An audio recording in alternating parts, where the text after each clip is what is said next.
বাড়িতে ঢুকে সুন্দর ভাষায় ডাক দিয়ে বলবেন, আসসালামু আলাইকুম রহিমা, কেমন আছো সোনা? ঘরের দরজাটা খোলো না, আমি তোমার লিটনের বাপ, তোমার দিওয়ানা। বউ খুশি হয়ে দরজা খুলবে। আপনার সন্তানের যে নাম সেটা ধরে বলবেন। আমি একটা বললাম আর কি, রাগ করতেছেন আপনারা? কিন্তু আমাদের ব্যবহার তো এত মিষ্টি না, এত সুন্দর না। ঘরের দরজায় ডাক দেয়, এ রুবেলের মামা, এ দরজা খোল, বেশি দেরি হলে দরজা ভেঙে ফেলে দেয়া তোর পিঠের ওপর আজ কি যে হবি রে। ভিতর থেকে বউ বলে, এটা স্বামী না সেকেন্ড আজরাইল। এই জন্য ব্যবহার ভালো হওয়া লাগবে। স্ত্রীকে সালাম দেবেন, পারবেন তো ইনশাল্লাহ? স্বামী স্ত্রীর মধ্যে সালাম আদান প্রদান হলে একে অপরের প্রতি শ্রদ্ধা, ভালোবাসা, ভক্তি, বিশ্বাস বেড়ে যায়। আল্লাহু আকবার বলেন। স্বামী স্ত্রীর মধ্যে সালাম আদান প্রদান হলে আল্লাহর পক্ষ থেকে তাদের দাম্পত্য জীবনের উপরে রহমত নাজিল হয়। বলুন আল্লাহু আকবার। যদি লোকজন না থাকে, বইয়ের হাত ধরে মুসাফাও করবেন। কার হাত? এই যুবক কথা বলে না। কার হাত?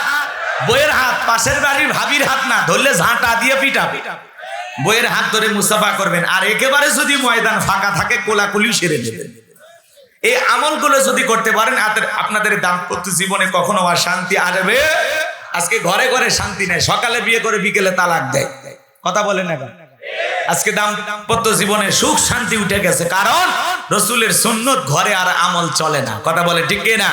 রসুলের 4টি সুন্নত আছে। প্রত্যেকটা নারী পুরুষ যদি তাদের দাম্পত্য জীবনে এই 4টি সুন্নত আমল করতে পারে, তাদের জীবনে কোনোদিন তালাক হবে না, বিচ্ছেদ হবে না। বলেন আল্লাহু আকবার।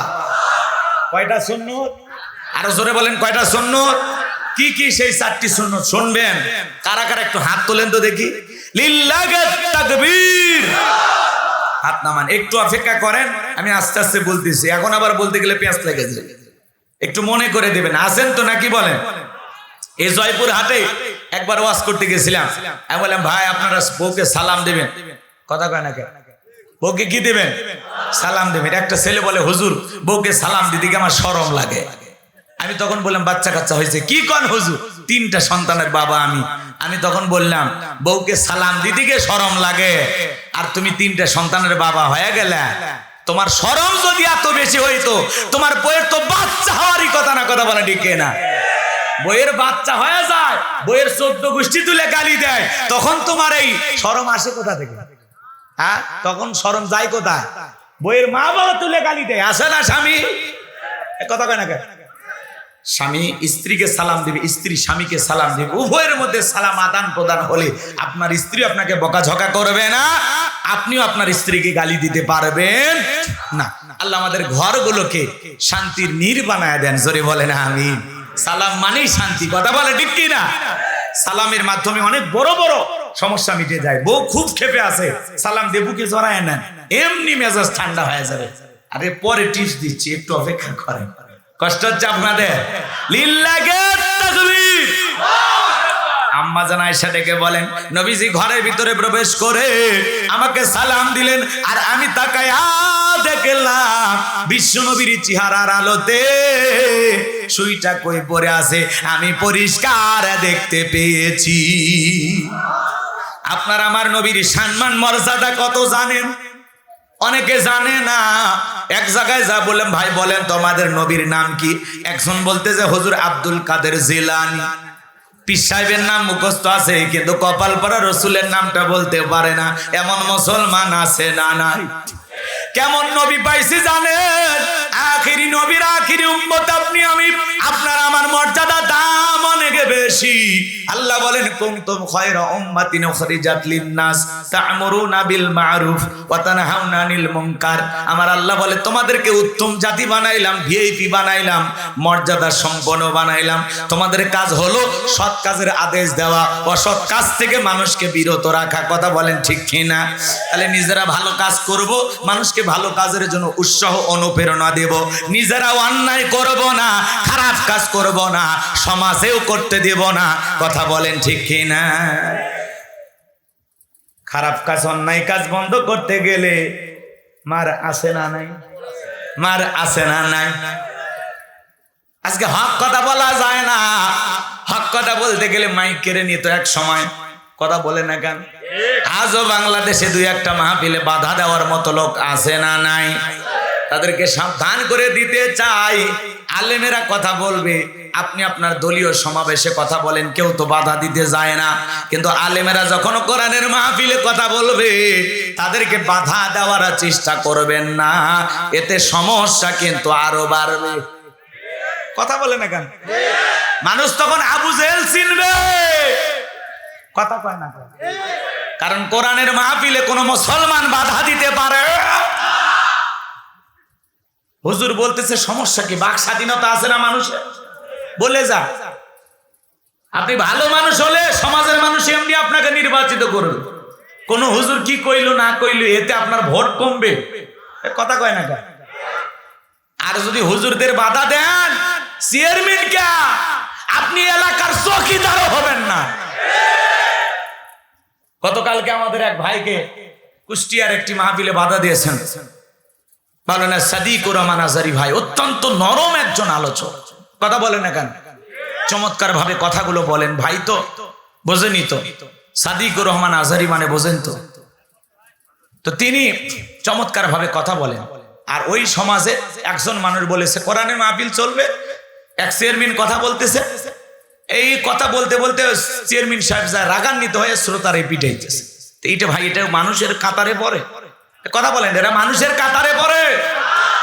আপনি কোরআনের মাহফিলে গেছেন, আপনি মাইক ধরছেন কেন? আপনি অতিথি মাইক ধরলে এতটুকু আসসালামু আলাইকুম ভাই, আসলে এটা আমাদের কোনো দলীয় সমাবেশ না, এটা যেহেতু ওয়াজ মাহফিল, তাফসীর মাহফিল, এলাকার মানুষ সম্মান দিয়ে আমাকে দাওয়াত দিয়েছেন, আলহামদুলিল্লাহ আমি খুবই ধন্য আজকের এই জান্নাতের বাগানে বসতে পেরে। ওলামা ইকরাম এসেছেন, তারা কোরআন হাদিস থেকে কথা বলবেন, ভালো থাকবেন, আসসালামু আলাইকুম, শেষ, তোমার বক্তব্য শেষ, তুমি নামে যাও। কথা কয় না? উনি মাইক ধরে বলে এটা বলতে পারবেন না, ওইটা বলতে পারবেন না, মনে হয় আমরা সবাই বাপের গোলাম। কথা কন না কেন? কি বলবো না বলবো তোমার কাছে জানা লাগবে না? তুমি কোন দেশের দুলে ভাই? বাহাদুরি করেছিল, অনেকে থাকতে পারে না, এজন্য নতুন করে মাথা ছাড়া দিয়ে কেউ বাহাদুরি করেন না। কথা কন না কেন? আপনারা শান্ত থাকেন, নিজের দল গোছান, মানুষের কাছে যান, মানুষের ভালোবাসা আস্থা বিশ্বাস অর্জন করেন। মাহফিলে বাধা দিয়া বক্তাকে থামাইয়া কখনো আপনার দলীয় সমর্থন আপনারা বাড়াইতে পারবেন না। কথা বলে ঠিক কি না? এই জন্য ভাই আলেমদেরকে কথা বলতে দেন, মনে থাকবে তো ইনশাআল্লাহ। আমার ভাইয়েরা চলেন সামনের দিকে যাই। মনে রাখবেন আলেমদেরকে বেইজ্জত করতে আসলে আল্লাহ একদিন আপনাকে বেইজ্জত করবে। কথা বলেন ঠিক কি না? এই জন্য আমাদের প্রিয় ভাই হযরত মাওলানা সাদিকুর রহমান আজহারীর মাহফিলে যারা বাধা দিয়েছে, আল্লাহ যেন তাদেরকে হেদায়েত দান করেন। জোরে বলেন আমিন, আরেকটু জোরে বলেন আমিন। আমার ভাইরা কি যেন বলতে চাচ্ছিলাম, মনে হয় ভুলে গেছেন, আরো জোরে বলেন কি বলছিলাম? আপনার আমার নবীর সম্মান মর্যাদা কত জানেন? যে নবী জমিনে পথ চললে আসমানের মেঘ এসে ছায়া প্রদান করত, যেই নবীর চেহারার উপরে মশা মাছি পড়া হারাম, যেই নবীর চেহারার দিকে তাকাইলে ক্ষুধা নিবারণ হয়ে যাইত। মক্কা নগরী একজন মহিলা, তার স্বামী মারা গেছে, 3টা সন্তান রেখে কয়েকটা দিন তারা অনাহারে সময় পার করতেছে। বড় ছেলেটা ডেকে বলে, মা কয়েকদিন হলো বাবা মারা গেছে, দুনিয়ার কেউ তো আমাদের খোঁজ নিতে আসলো না। মা এতিম নবীর এতিমের দরদ এতিম নবী সারা দুনিয়ার কেউ বুঝবে না। ও মা কালেমা পড়ে মুসলমান হই আর না হই, চলো না মা একবার নিজেদের দুঃখের কথা রসুলের কাছে যা বলে আসি। মা সন্তানদের অনুরোধে মা বিশ্বনবীর দরবারে চলে আসলেন। 2টা ভাই রসুলের চেহারার দিকে তাকাইয়া বড় ভাই ছোট ভাইকে ডেকে বলে, ভাই এ কেমন মানুষের চেহারার দিকে তাকাইলাম, যার চেহারার দিকে তাকাইয়া আমার পেটের ক্ষুধা নিবারণ হয়ে গেছে। মনে হয় এই মাত্র পেট ভরে কি যেন খাইলাম। ছোট ভাই ডেকে বলে, বড় ভাই আমারও তো একই অবস্থা, এ কেমন মানুষের চেহারার দিকে তাকাইলাম গো, যার চেহারার দিকে তাকাইয়া আমার পেটের ক্ষুধাও চলে গেছে। এই জন্য অনেক গরিব সাহাবী ছিল, ঘরে খাবার ছিল না, নবীজির চেহারার দিকে তাকাইয়া তারা পেটের ক্ষুধার কথা ভুলে থাকতেন। আল্লাহু আকবার। কেমন নবী পাইছি জানেন? যে নবী আসমানের চাঁদের দিকে ইশারা করলে চাঁদ 2 টুকরো হয়ে যায়। জমিনে পা তুললে মাওলা পাকের আরশে আজিমে পৌঁছে যায়। নবীজির শরীর মোবারক ঘেমে গেলে আম্মা জানেরা সেই ঘামগুলো সংগ্রহ করে শিশির ভিতরে জমা রাখতেন। রসুলের দিকের ঘাম মিসকম্বারের চাইতে বেশি সুগন্ধি ছড়াইতো। আমার ভাইরা সেই নবীর কাছে হযরত বেলাল কথা মনে আছে না নাই? গভীর মনোযোগ দিয়ে শুনবেন বাজান গো আমার। হযরতে বেলাল ডেকে বলে, নবী আপনি কালেমার দাওয়াত দেন, ইসলামের প্রচার প্রসার করেন, দয়া করে আমার একটু কালেমা পড়ে মুসলমান বানায়া দেন। বিশ্বনবী হযরত বেলালকে পড়ায়া দিলেন, লা ইলাহা ইল্লাল্লাহু মুহাম্মাদুর রাসূলুল্লাহ সাল্লাল্লাহু আলাইহি ওয়াসাল্লাম। কষ্ট হচ্ছে আপনাদের? আমার ভাইয়েরা গভীর মনোযোগ দিয়ে শুনবেন যে কথা বলতে চাচ্ছিলাম। হযরতে বেলাল কালেমা পড়ে মুসলমান হয়ে গেল। আমার নবী ডেকে বলে, বেলাল ইসলামের অবস্থা কোনো ভালো না, কালেমা পড়েছো আপাতত প্রকাশ করা যাবে না। আপনারাই বলেন তো ইসলামের অবস্থা কি সব সময় ভালো থাকে? আরো জোরে বলেন ভালো থাকে? আজও তামাম পৃথিবীর দিকে তাকায় দেখেন, ওই জালেমদের টার্গেট ইসলাম আর মুসলমান। এ কথা বলে না কেন? ওই জালেমদের টার্গেট ইসলাম আর মুসলমান। কথা বলে ঠিক কিনা? বাংলাদেশের অনেক বড় একটা কোম্পানি আছে, আরএফএল কোম্পানি, নাম শোনেন নাই? সেখানে একজন ভাই চাকরি করত। সে আফসোস করে সংবাদ সম্মেলনে গতকালকের 2-3 দিন আগের একটি ঘটনা সে বলতেছে, প্রত্যেকটা মিটিং যখন অফিস থেকে আয়োজন করা হয় ঠিক নামাজের সময় আমরা আমাদের স্যার যিনি ছিল তার কাছে অনুরোধ করেছিলাম যে স্যার, মিটিংটা যদি নামাজ ছাড়া অন্য সময় করা যায় তাহলে আমাদের সলাতে সমস্যা হয় না। তখন বলতেছে, এগুলো নামাজ কালাম বাড়িতে যায় পড়ে। নাউজুবিল্লাহ। কালকে চিন্তা করেন, মুসলমানের দেশে মুসলমানের টাকা দিয়ে আমরা যে কোম্পানিগুলোকে লালন পালন করি, তাদের কোম্পানির বিভিন্ন জিনিস আমাদের ঘরে নিয়ে যায়। কথা বলেন না কেন? রাগ করতেছেন আপনারা? এখন তারা যদি নামাজ পড়ে এমন ব্যক্তিদের সাথে এমন আচরণ করে, বলেন তো ওই কোম্পানির প্রোডাক্টগুলো কি কেনা যাবে? ওই কোম্পানিগুলো বয়কট করা দরকার আছে না নাই? নামাজে বাধা দেয়, এরা দাড়ি দেখলে সমস্যা মনে করে, জামাত শিবির ট্যাগ লাগায়। সেই ছেলেটা বলতেছে এগুলো জামাত শিবিরগিরি, এই আরএফএল কোম্পানিতে চলবে না। নামাজ পড়লে বাড়িতে যা পড়বা, অফিসে কোনো নামাজ হবে না। এইভাবে তারা কথা বলতেছে। তো এই জন্য আমরা বলতে চাই ভাই, ইসলাম বিদ্বেষী মাঝে মাঝে ব্রাক বিভিন্ন কোম্পানিতে আমরা এরকম দেখি। কথা বলে না কেন?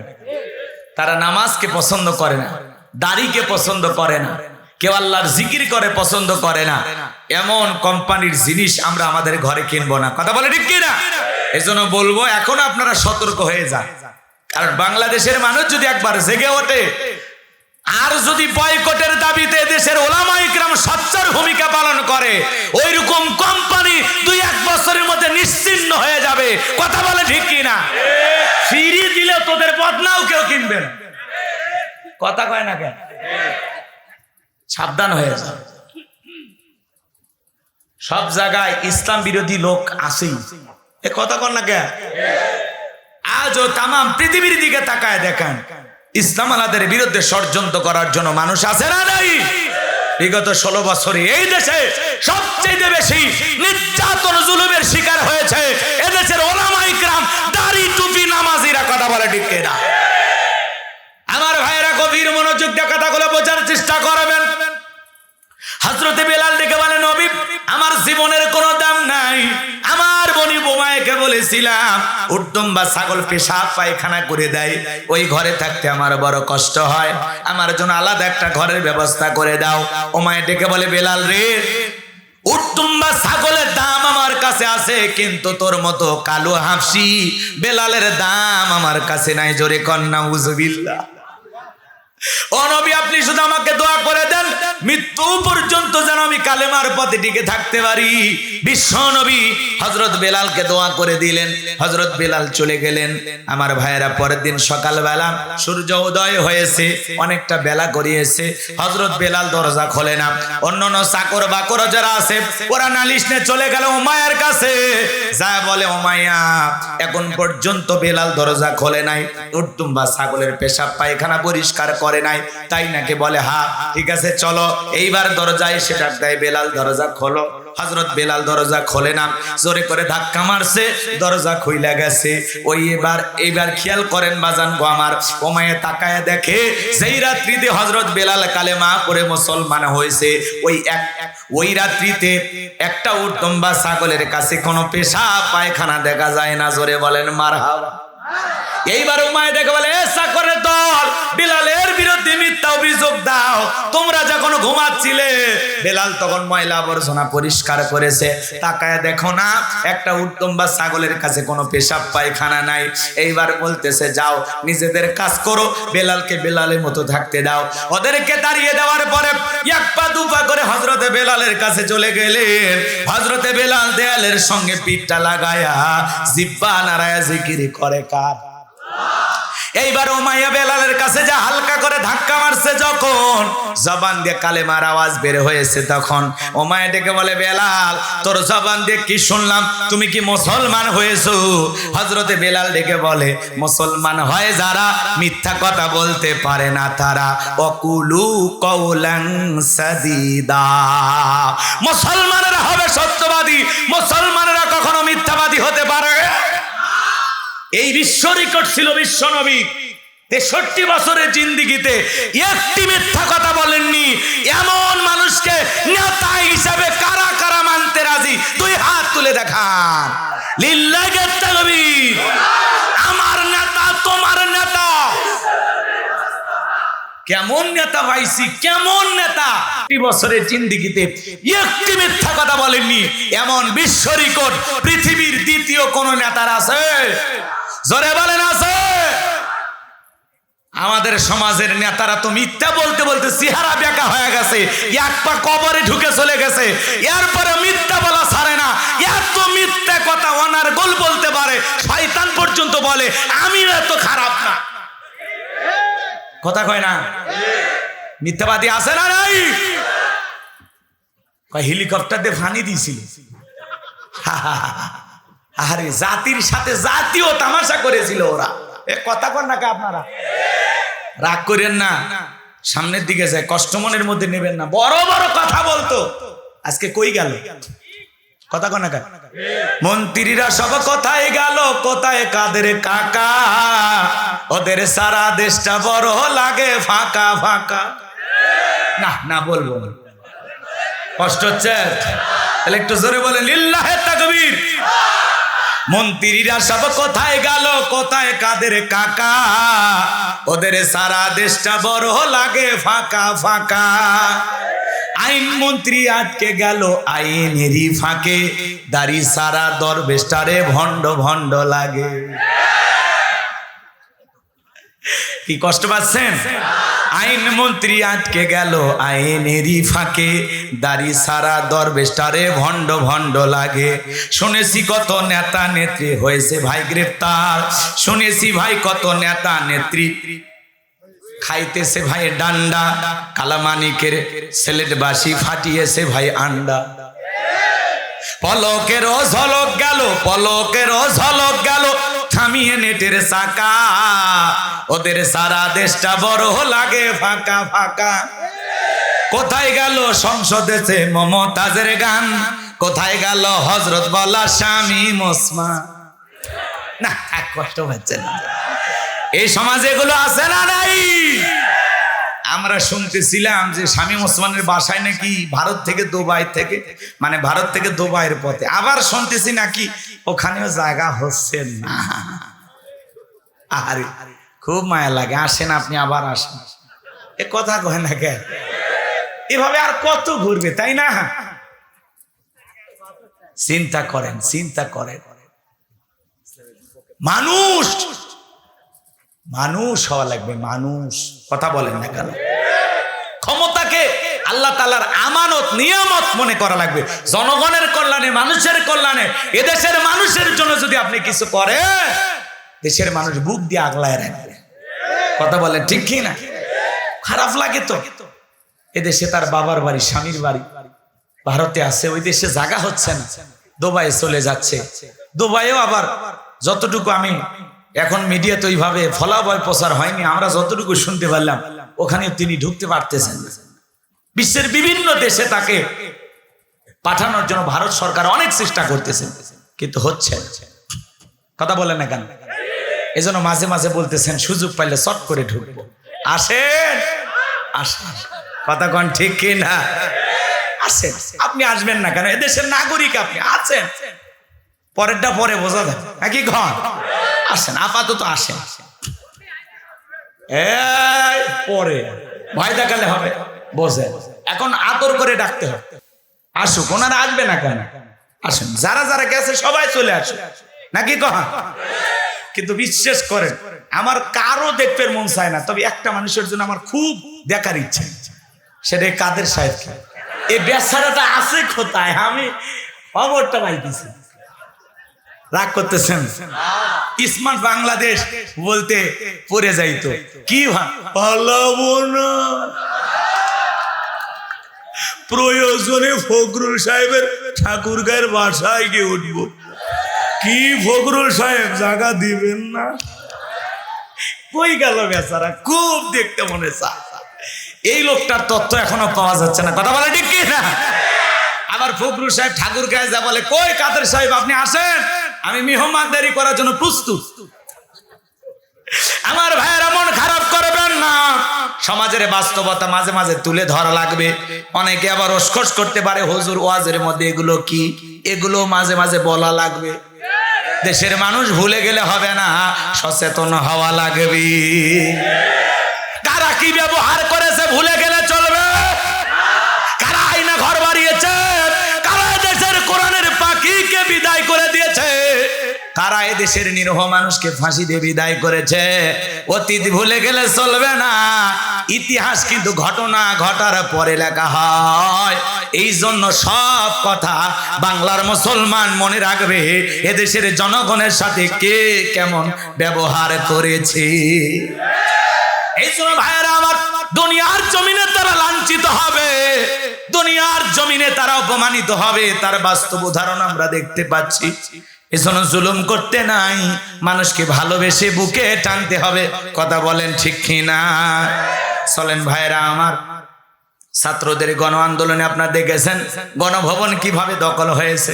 আমি আশ্চর্য হয়ে গেলাম, এদেশের ছেলেদের এমন আবেগ। একজন দেখলাম সংসদ ভবনে ওই চেয়ারে বসে বিড়ি টানতেছে। আমি এটা দেখার পরে কষ্ট পাইছি, কারণ আবেগ ভালো, এত আবেগ ভালো না। কেউ ফ্রিজের মাছ, কেউ বাবা রান, যে যেমনে পেরেছে কাপড় চোপড় পোশাক আশাক কেউ কিছু বাকি রাখেনি। পরে আবার অনেকেই সবকিছু ফেরত দিয়ে আসছে। কথা বলেন ঠিক কিনা? এজন্য মাজান গো আমার, যে কথা আমি বলতে চাচ্ছিলাম, হযরত বিলালের কথা মনে আছে না নাই? আরো জোরে বলেন, মনে আছে না নাই? হযরত বিলাল দিকে বলে, মুসলমান হয় যারা, মিথ্যা কথা বলতে পারে না তারা। আমি গতকাল রাত্রিতে বিশ্ব নবীর হাতে হাত রেখে আমি কালেমা পড়ে মুসলমান হয়েছি, বলুন সুবহানাল্লাহ। ওমায় ডেকে বলে, বেলাল রে, উট্টুম্বা ছাগলের মালিক বানায় দেব, থাকার জন্য ভালো ঘরের ব্যবস্থা করে দেব, একটাই শর্ত, আব্দুল্লাহর বেটা মুহাম্মদ সাল্লাল্লাহু আলাইহি সাল্লামের ধর্ম ত্যাগ করে আবার আমাদের বাপ দাদার ধর্মে ফিরে আসো।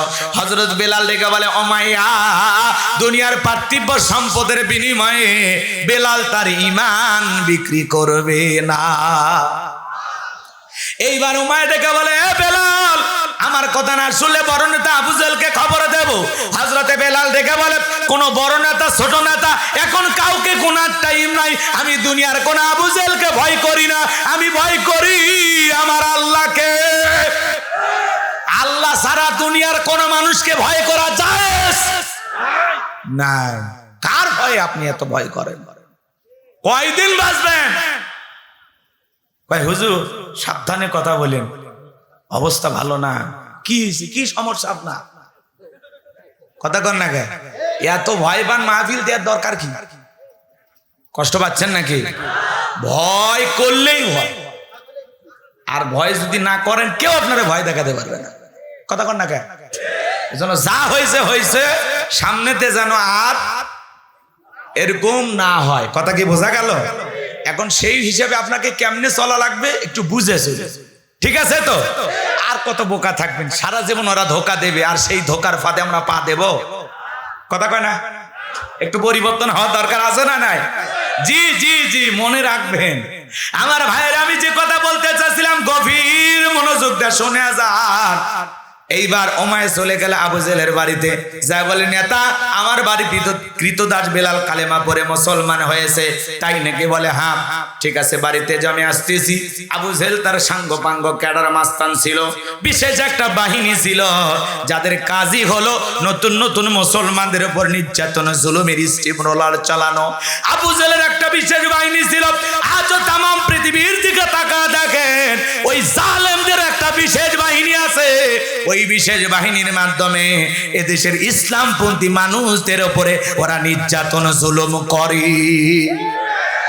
কাশ্মীরে মুসলমান মারে, ফিলিস্তিনিতে মুসলমান মারে, কথা বলে ঠিক কিনা?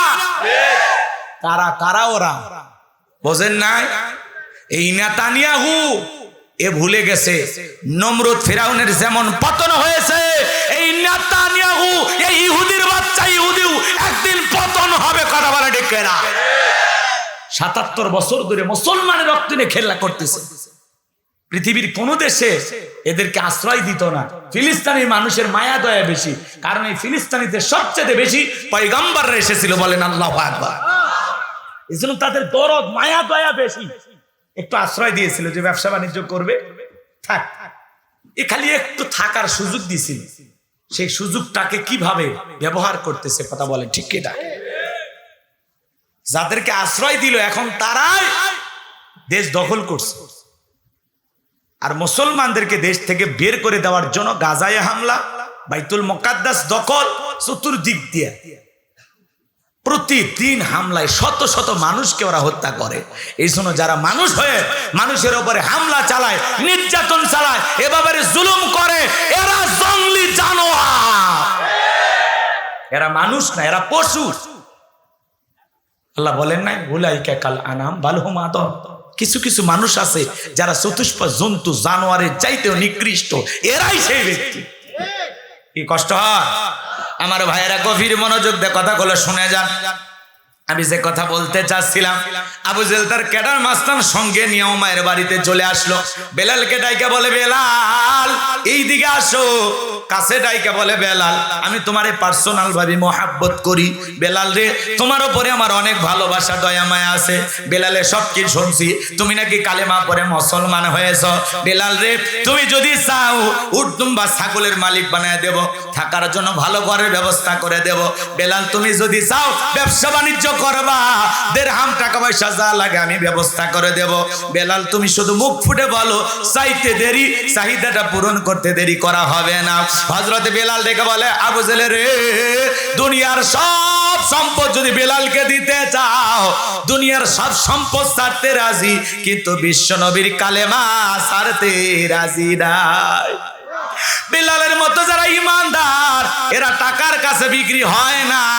কিন্তু আমাদের সমাজে আমরা তাকায় দেখি, মুনাফিক মার্কা মুসলমান, টাকা সেই দিকে, ওদের ফতুয়া সেই দিকে। একটা বিরিয়ানির প্যাকেট পেলে কয়, ম্যাডাম আপনি জান্নাতি। কথা কয় না, আসে না নাই? টাকা যেই দিকে ফতুয়া সেই দিকে। টাকা পাইলে হালালকে হারাম বলে, আর হারামকে হালাল বলে চালিয়ে দেয়, আছে না নাই? টাকার জোরে ওদের ফতুয়া এদিক সেদিক হয়ে যায়। কষ্ট হচ্ছে আপনাদের, কষ্ট নেবেন না বাজান গো আমার।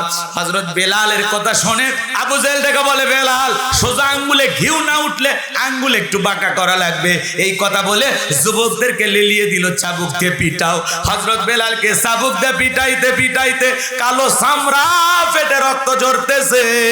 এরা যত জোরে চাবুক মারে, বেলাল তত জোরে আল্লাহর জিকির করে।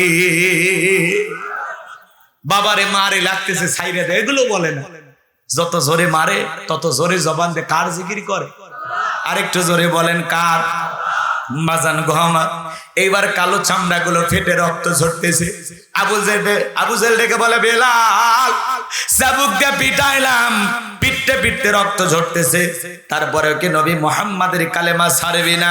হযরত বেলাল ডেকে বলে, আবু জেল রে, মারতে মারতে যদি মেরেও ফেলে দাও, জীবনটা দিতে রাজি, কিন্তু ঈমান ছাড়তে রাজি না। এইবার আবু জেল ডেকে বলে, বেলালের পায়ে রশি লাগায়া, উঠের পায়ে দড়ি লাগায়া, মরুভূমির উত্তপ্ত গরম বালিতে শেষরায় নিয়ে ঘোরা গেল। আরবের বালিগুলো এত গরম বাজান, চাল দিলে মুড়ি হয়ে যায়, এত গরম বালি। বাবলা গাছের কাটাগুলো জিহ্বার ভিতরে পেরেকের মতো বাড়া গেল।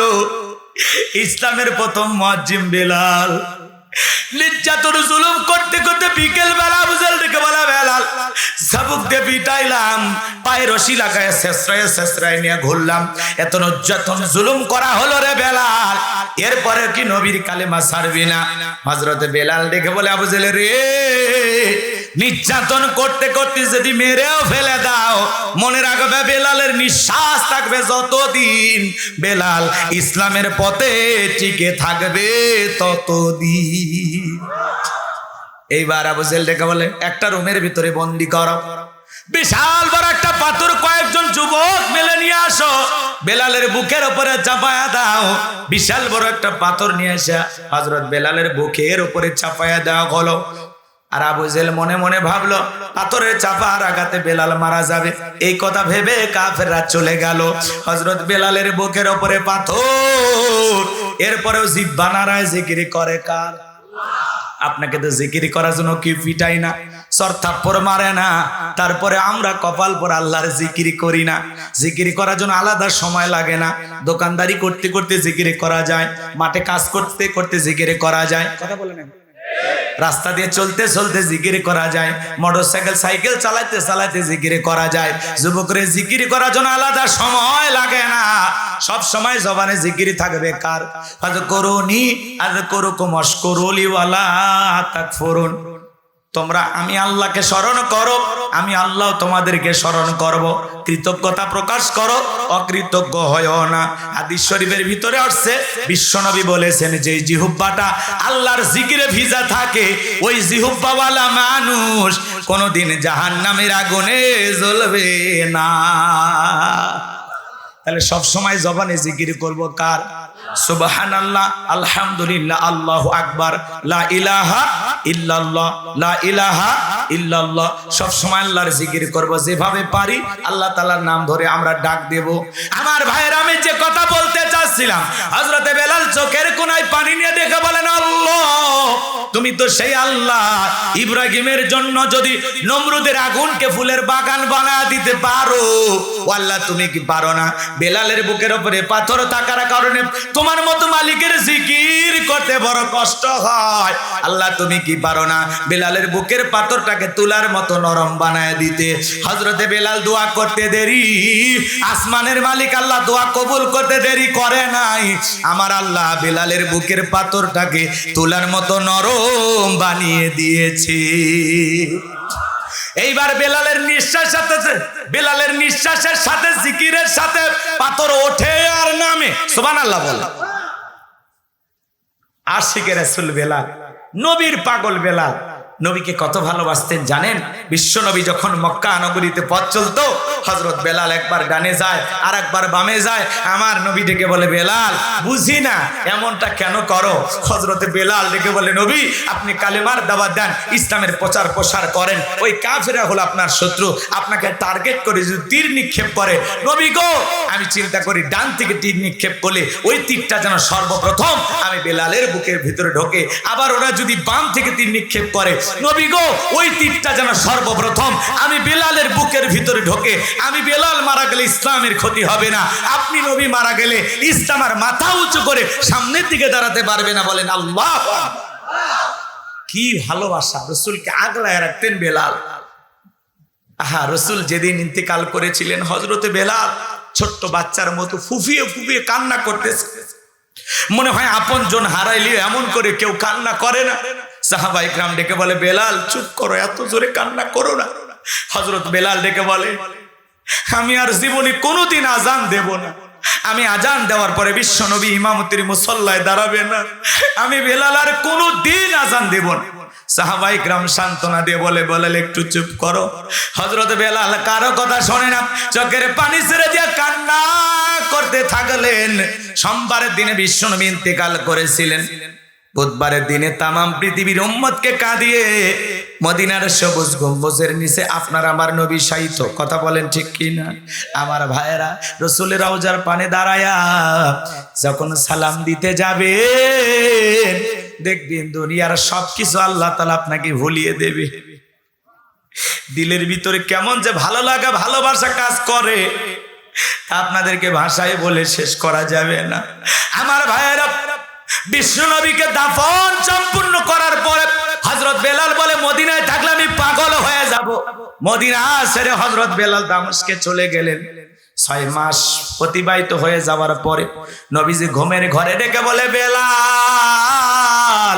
কত মানুষ দেশান্তর থেকে আইসা, বিভিন্ন দেশ সফর করে আইসা আমি রাসূলের রওজা পাকে দাঁড়ায়া, আমার কবরের পাশে দাঁড়ায় সালাম দেয়, এ বেলাল আয় আয়, একবার মদিনায় আইসা আমি নবীকে সালাম দিয়া যা। বিশ্ব নবীকে স্বপ্নে দেখার পরে হযরত বেলাল আর দেরি করলেন না। পরের দিনে মদিনার পথে রওনা করলেন। হযরত বেলাল মদিনায় পৌঁছার পরে সমস্ত সাহাবায়ে কেরাম ডেকে বলে, বেলাল দাও না একবার আজান দাও, তোমার কণ্ঠে আমরা আজান শুনতে চাই। হযরত বেলাল ডেকে বলে, আমি আজান দেওয়ার পরে বিশ্বনবী ইমামতির মুসল্লায় দাঁড়াবে না, আমি বেলাল আর আজান দেব না। ছোট ছোট বাচ্চারা পর্যন্ত বলে, মা বেলাল আসছে, একটু বেলালকে দেখে আসি। নবীর নাতি হাসান আর হোসাইন দুইটা ভাই বেলালের কাছে আইসা হযরতে হোসাইন বেলালের হাতটা ধরে বলে, নানু ভাই, নানাও চলে গেছে, তুমি আমাদেরকে ছেড়ে চলে গেছো, নানু ভাই দাও না একটু আজান দাও, আমি হোসাইন তোমার একটু আজান শুনতে চাই। হাতটা ধরে যখন নানু ভাই বলে ডাক দেয়, ও নানু ভাই দাও না একটু আজান দাও। হযরতে হোসাইন যখন নানু ভাই বলে ডাক দেয়, হযরত বেলাল তাকায়া দেখে হযরতে হোসাইনের চেহারার উপরে মনে হয় বিশ্বনবীর চেহারা মোবারক ভেসে উঠেছে।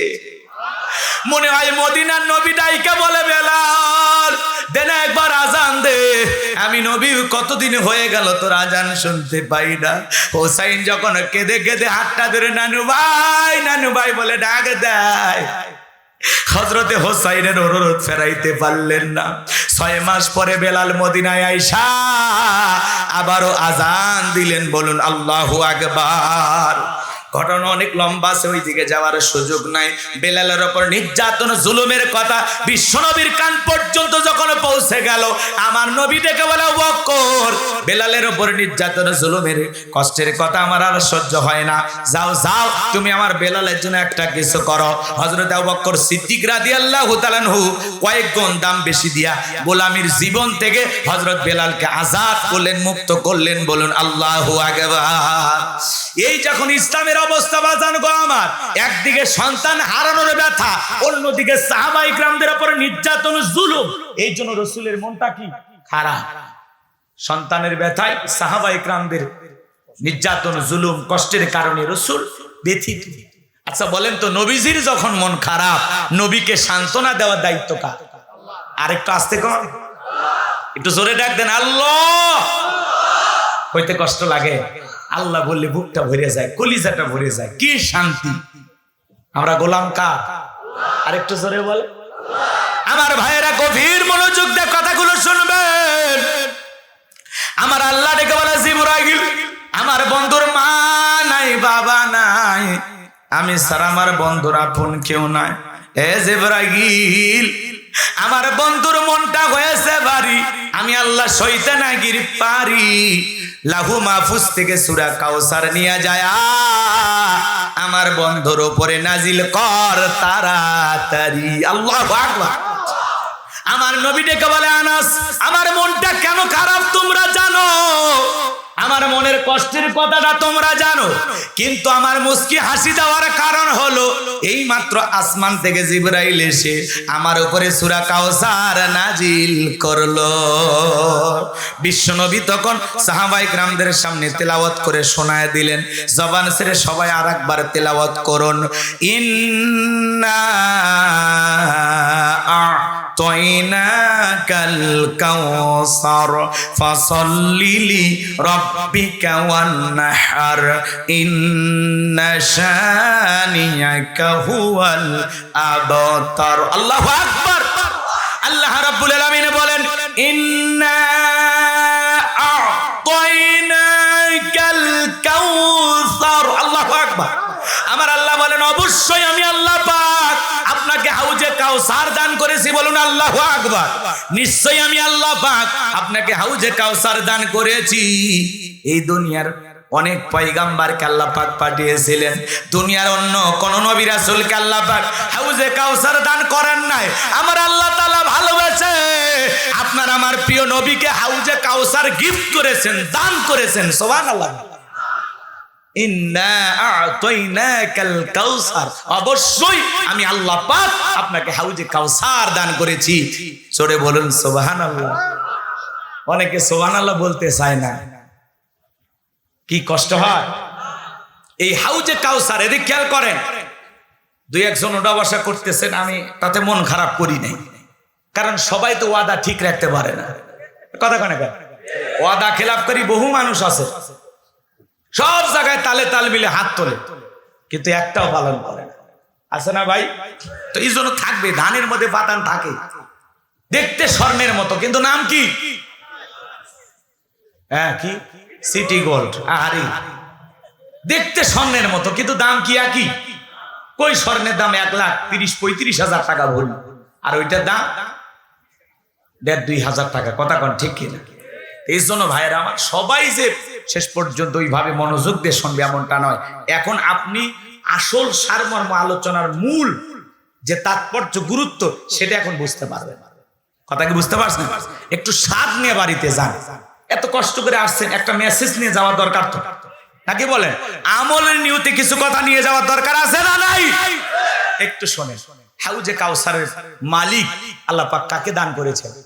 রাসূল আকরাম সাল্লাল্লাহু আলাইহি সাল্লামকে। চিৎকার মেরে বলুন সুবহানাল্লাহ। আমার ভাইয়েরা, এই জন্য আল্লাহ রাব্বুল আলামিন বলেন, নবী গো, আমি আল্লাহ পাক আপনাকে হাউজে কাউসার দান করেছি।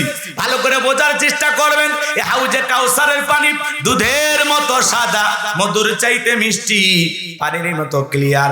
কঠিন কিয়ামতের ময়দানে যেদিন বিচার দিবস কায়েম হবে বাজান গো আমার, মালিক ইয়াউমিদ্দিন, শেষ বিচার দিবসের একমাত্র মালিক কে? আর কেউ আছে?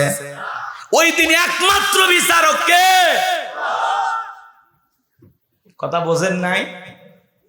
সেই বিচার দিবসে আল্লাহ তাআলা বলতেছেন, এদিকে খেয়াল কর, বিচার দিবস যেদিন কায়েম হয়ে যাবে, সূর্য যেদিন সহাত মাথার উপরে চলে আসবে, জমিন যেদিন তামার জমিন হবে, বিল্ডিং ইমারত ঘর বাড়ি পাহাড় পর্বত নদী নালা খাল বিল যা দেখতেছেন সব ধ্বংস হয়ে যাবে।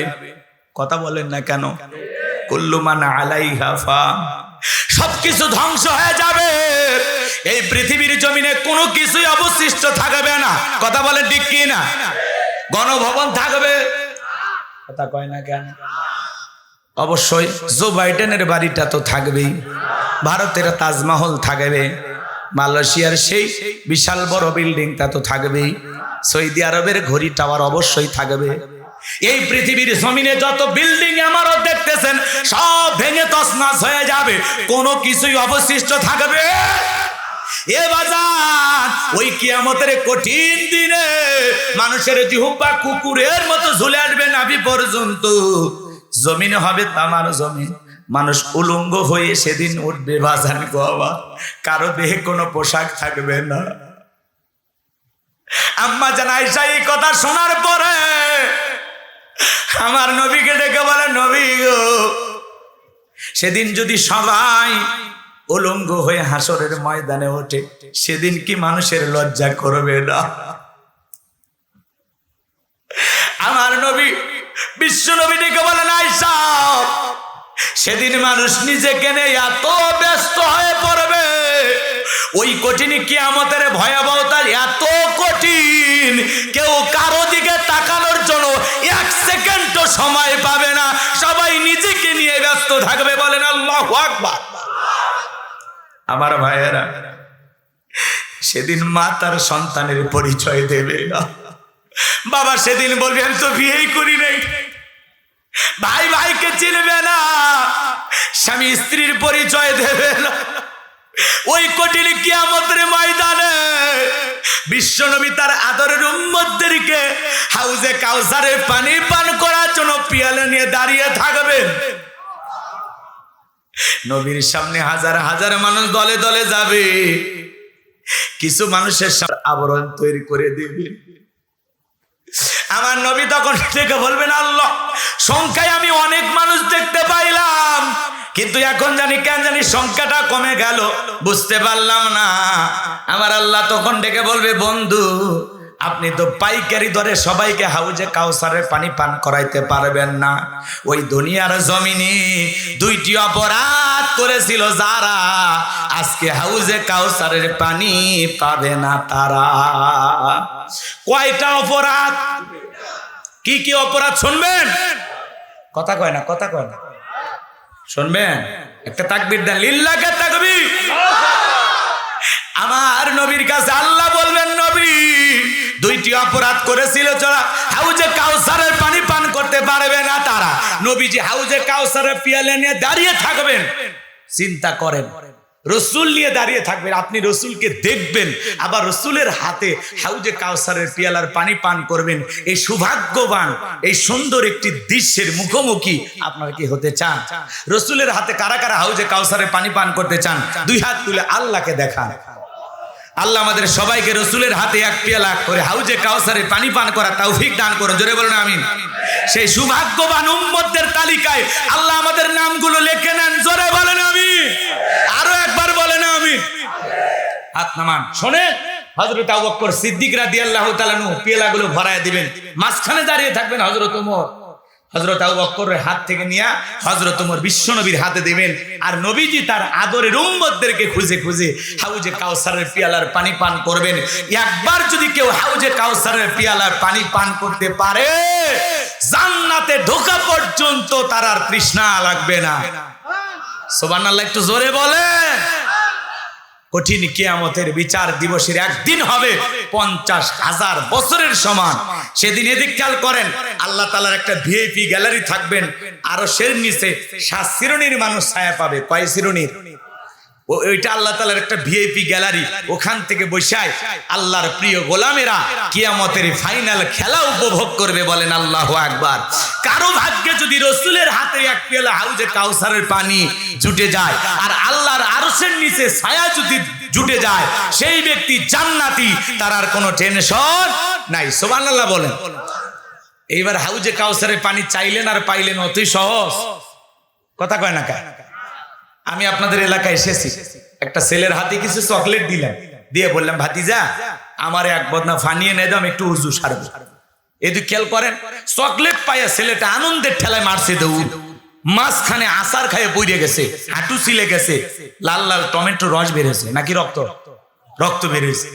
কিন্তু ওই চকলেট থাকার কারণে ছেলেটা উঠে দাঁড়াইছে, বদনা ভরেই আমার সামনে আসছে। আমি তখন বললাম বাবা এই পানিটা আনতে গিয়ে তোমার কষ্ট হয়েছে, ওই যে মাঝপথ আচার খাইয়ে পড়ে গেছে, হাঁটুটা ছিলে গেছে, রক্ত মনে হয় বের হয়েছে। ওই চকলেট থাকার কারণে ওই ছেলেটা আনন্দের ঠেলায় বলতেছে আমি এরকম কত পড়ে যাই, আমার কিছুই হয় না। এত খুশি কেন? কারণ হাতে কি আছে? ওই কিয়ামতের কঠিন দিন, ভয়ঙ্কর দিন আপনার কাছে কঠিন মনে হবে না যদি এক পেলা হাউজে কাউসারের পানি পান করতে পারেন আর আল্লাহর আরশের নিচে ছায়া পান, তাহলে আপনার কাছে কিয়ামতের কঠিন দিন কঠিন মনে হবে না, আমার আল্লাহ সহজ করে দিবেন। বলুন সুবহানাল্লাহ। এখন পানি চাইলেন আর পাইলেন, অতি সহজ। একটু আমল করা লাগবে না? কথা বলেন। এখন ঠান্ডা পানিতে ওযু বানায়া সিজদা দিতে হবে কাকে? আরো জোরে বলেন কাকে? নামাজের আলোচনা শুনে নতুন একজন ভাই হয়তো বা কালকে মসজিদে যাবে, পুরাতন যারা আগে থেকে নামাজ আদায় করে তখন আবার বলবে বাপ রে বাপ, উত্তর পাড়ার বাদশা আবার কোন দিন নামাজ ধরলো। দেখি তো তোর নামাজ কয়দিন থাকে।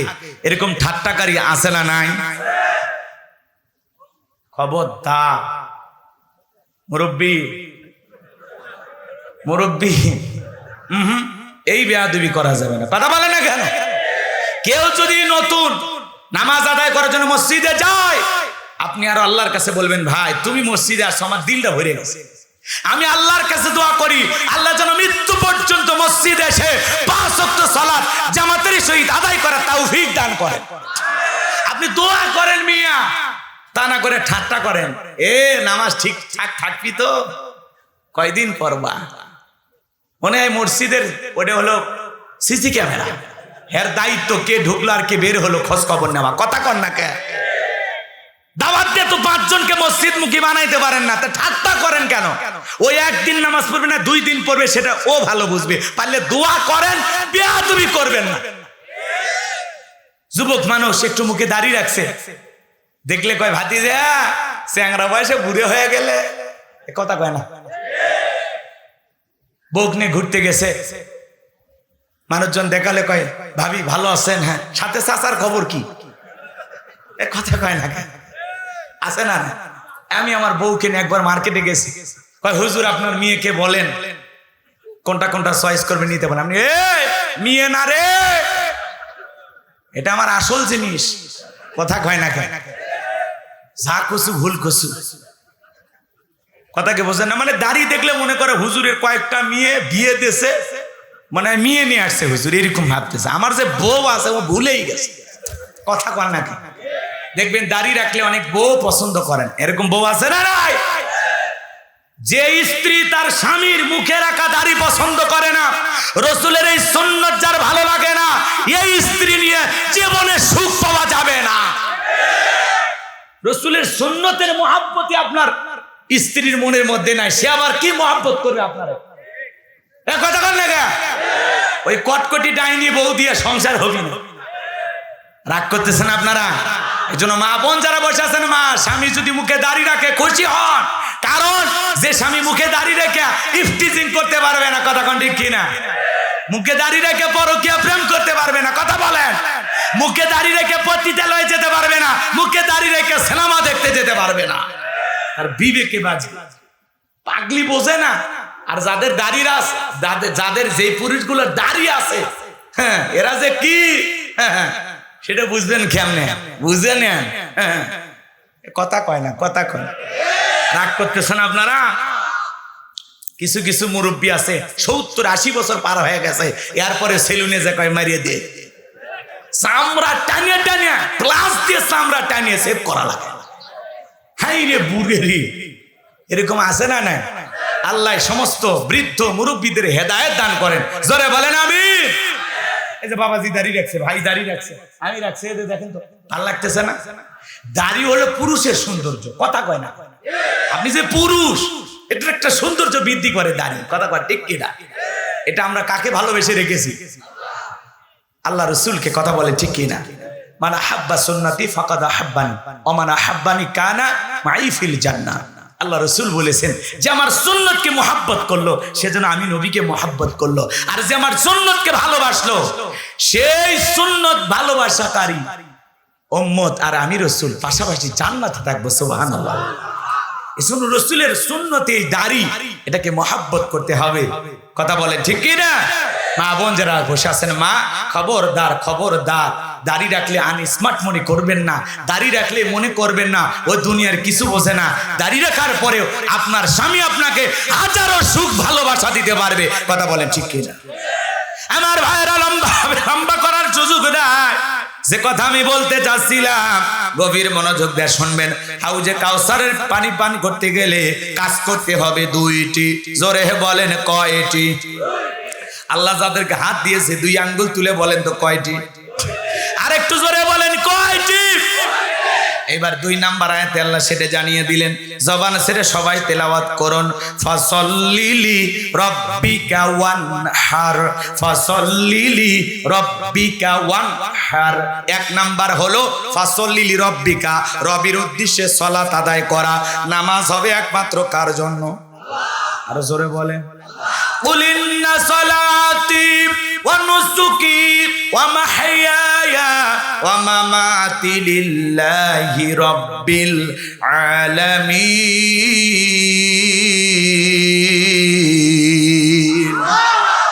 নবীজি আপনি বলুন, আমার নামাজ, আমার কুরবানি, আমার জীবন, আমার মরণ লিল্লাহি রাব্বিল আলামিন, আসমান জমিনের প্রতিপালকের জন্য। তাহলে মুমিন জীবনের সব ইবাদত হবে আল্লাহ তাআলার সন্তুষ্টি অর্জনের জন্য, আল্লাহকে রাজি খুশি করার জন্য। কথা বলেন ঠিক কি না? আমার জীবন, আমার মরণ, আমার বন্দেগী কবুল কর ইয়া ইলাহি, আমার জিন্দেগি, আমার জীবন, আমার মরণ, আমার বন্দেগী। মারহাবা বলেন। তাহলে ফাসল্লি লিরাব্বিকা, রবের উদ্দেশ্যে সালাত, নামাজ হবে একমাত্র আল্লাহ তাআলাকে রাজি খুশি করার জন্য। সালাত হবে কার জন্য? ফাসল্লি লিরাব্বিকা, রবের উদ্দেশ্যে সালাত, আপনি নামাজ আদায় করবেন একমাত্র আল্লাহ তাআলাকে খুশি করার জন্য। এই জন্য আমি আমার ওয়াজে বলি, আমাদের সমাজে নামাজই হলো 5 শ্রেণীর। কয় শ্রেণীর? 5 প্রকার। জোরে বলেন কয় প্রকার? একটা হলো 5-এর নামাজ, কথা কয় না? আর এক দল আছে 7-এর, আর এক দল আছে ঠাটের, আর এক দল আছে খাটের, আর একটা আছে ভোটের। কথা কয় না? কথা কয় না? 5 ওয়াক্ত সালাত যারা আদায় করে এরা খাঁটি মুমিন, নির্ভেজাল মুসলমান। সুবহানাল্লাহ বলেন। আর 7-এর নামাজ মানে বোঝেন না? 7 দিন পরে পরে যারা জুমায় ইমামের বয়ান আর সিহারা দেখতে যায়, এ কথা কয় না? 7 দিন পর পর মসজিদে যায়, আবার মাঝে মাঝে দেখবেন টাইসে যদি বালি পড়ে থাকে ভুল ধরে। হ্যাঁ হুজুর, হ্যাঁ আমাদের গ্রাম থেকে আপনার চাকরিটা টিকে আছে, বুঝছেন? আমরা নিরহ কিছু বলি না। কথা কয় না? বাঁশও দিচ্ছে, আবার কয় বলি না, আমার তেল মারতেছে। কথা কয় না আপনার? এই মসজিদে বালি পড়ে আছে, মসজিদে ময়লা পড়ে আছে, বলেন তো এটা কি ইমাম মুয়াজ্জিমেরই দায়িত্ব না আপনারও দায়িত্ব আছে? আল্লাহর ঘর পরিষ্কার করেন, মাঝে মাঝে আল্লাহর ঘরটা ঝাড় দেন, আল্লাহর ঘরের টাইলসটা মুছে দেন, দেখবেন অন্তরে তৃপ্তি পাবেন। এটা ফাজলামি করো না। ইমাম মুয়াজ্জিমের সাথে চাকরের মতো ব্যবহার করে। কয় টাকা বেতন দেয়? হ্যাঁ 1500 টাকা, 2000 টাকা বেতন দেয়। এই বাজারে চলে? কথা কন না? এক একটা মসজিদের ইমামের মিনিমাম বেতন 20,000 হওয়া দরকার। কথা কন না? একেবারে সবচেয়ে কম 20,000। তাছাড়া বাজারে চলা কঠিন। অল্প না 2-3 হাজার টাকা দেয়, হুজুর আল্লাহ বরকত দেব। ওই যে এক হুজুরের সালাক, হুজুর শুনেননি? কথা কয় না? মসজিদে এসে বলতেছে, ইমাম সাহেব দোয়া করেন, আমার ছেলে চাকরি পাইছে। এইবার ইমাম সাহেব হাত তুলে বলতেছে, আল্লাহ আমি এই মসজিদের ইমাম, আমার মসজিদের সভাপতি, তার ছেলে চাকরি পেয়েছে। আল্লাহ আমি যেমন বেতন পাই, সভাপতির ছেলেও যেন তেমন বেতন পায়। সভাপতি হাত থামাইছে, এই দোয়া করতে বলছি কেন? কয় তোমার মতো বেতন হলে আমার ছেলের দিন যাবে, তা আমার তোমার বরকত হবে। তো হুজুরের বেলায় বরকত, আর আপনার বেলায় কি হয়েছে? রাগ করতেছেন আপনারা? হ্যাঁ নিজের ছেলে চাকরি পায়, হুজুর ছেলে একটা মাশাআল্লাহ 70,000 টাকা পায় হুজুর, আর এদিক ওদিক বাম হাত ডান হাত আছে 1 লাখের নিচে হয় না। কথা কয় না? এমন বাবাও আছে, আছে না নাই? আচ্ছা আপনারা কি বিরক্ত হচ্ছে? আরো যদি আধা ঘন্টা চলবে। লিল্লাহি তাকবীর। তাহলে ফাসল্লি লিরাব্বিকা, রবের উদ্দেশ্যে সালাত। সালাত কার জন্য? 7 দিন পরে পরে মসজিদে যায় আর ইমামের ভুল ধরে, এমন মুসল্লি আছে না নাই? আল্লাহর হাবিব মুহাম্মদ রাসূলুল্লাহ সাল্লাল্লাহু আলাইহি সাল্লাম একটি মসজিদে গিয়ে সালাত আদায় করলেন। নামাজ পড়ার পরে মসজিদের পাশে একটা কবর, নতুন কবর। রাসূল সেই কবরের দিকে তাকায় বলতেছেন, এই কবরে থাকা ব্যক্তি জান্নাতি। সুবহানাল্লাহ বলবেন না? সাহাবায়ে কেরাম জিজ্ঞাসা করলেন, নবী গো এই ব্যক্তি জান্নাতি, কি এমন আমল করেছে জানতে চায়। সাহাবায়ে কেরামেরা আমলের ব্যাপারে খুব উৎসাহ ছিলেন। আমলের কথা শুনতে পারলে সেটা প্রতিযোগিতা সহকারে আমলটা দায়িত্ব নিয়ে জীবনে বাস্তবায়ন করার চেষ্টা করতেন। যত বেশি আমলের কথা জানতে পারতেন তত বেশি আমল করার চেষ্টা করতেন। সাহাবীরা আমলের ব্যাপারে খুব সতর্ক ছিলেন। কথা বলেন ঠিক কি না? দেখে বলেন নবী এই ব্যক্তি জান্নাতি কি এমন আমল করেছে আমরা জানতে চাই। আমার নবী দেখে বলে সাহাবীরা শোনো, যেই ব্যক্তি মসজিদের পাশে কবরটা দেখতে পাচ্ছ, এই ব্যক্তির পছন্দের সব চাইতে ভালো আমল আল্লাহর ঘরটা সব সময় ঝাড়ু দিত। মসজিদটা সব সময় ঝাড়ু দেওয়ার কারণে আল্লাহ তাআলা এত খুশি হয়ে গেছে, এই জন্য আল্লাহ তাআলা তাকে জান্নাত দিয়েছেন। মসজিদের ইমাম মুয়াজ্জিমের শুধু দায়িত্ব নয় মসজিদটা ঝাড়ু দেওয়া, একটা মহল্লার সবাই মিলে যেমন মসজিদটা নির্মাণ করেছেন, ওই মসজিদের সৌন্দর্য সব কিছু দেখার দেখভালের দায়িত্ব আপনাদের আছে না? না, এই জন্য ইমাম মুয়াজ্জিমকে চাকর মনে করবেন না, তারা বড় সম্মানিত মানুষ। কঠিন কিয়ামতের ময়দানে সব চাইতে গর্দন উঁচু হবে ইমাম আর মুয়াজ্জিমদের কথা বলে, ঠিক কি না? এই জন্য খবরদার তাদের সাথে বেয়াদবি করা যাবে। আল্লাহ ইমামদেরকে সম্মান করা তৌফিক দান করুন, জোরে বলুন আমিন। মুয়াজ্জিমদের সম্মান করা তৌফিক দান করুন, জোরে বলুন আমিন। তাহলে ফাসল্লি লিরাব্বিকা ওয়ানহার, এক নাম্বার রবের উদ্দেশ্যে সালাত। তাহলে কিছু মুসল্লি আছে 7 দিন পরে পরে কি পড়ে? জুমার নামাজ পড়ে। আর এদিক খেয়াল করেন, খাটের নামাজ মানে বোঝেন না, যারা জানাজার নামাজ পড়ে। কথা করেন, এটা কিসের নামাজ? খাটের।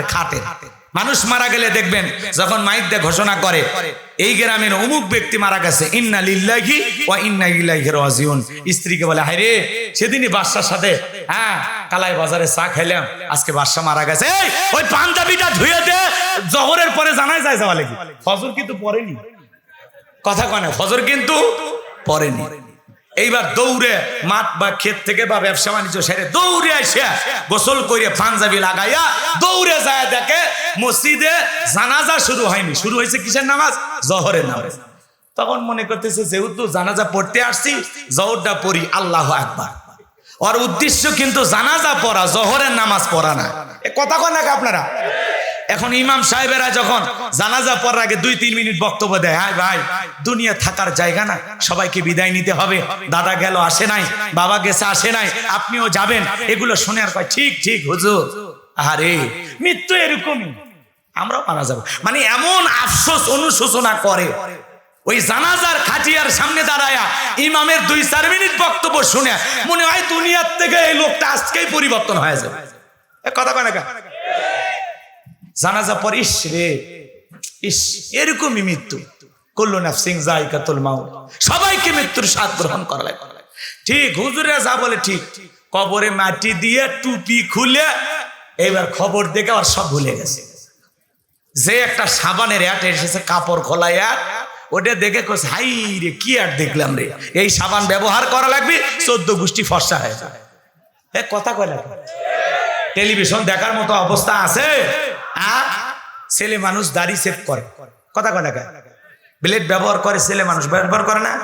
ওই ব্লেডের এক পর্যন্ত মহিলা বলছে অমুক ব্লেডে সেভ করে, কি যে আরাম, ওই মহিলা কেমনে বুঝলো?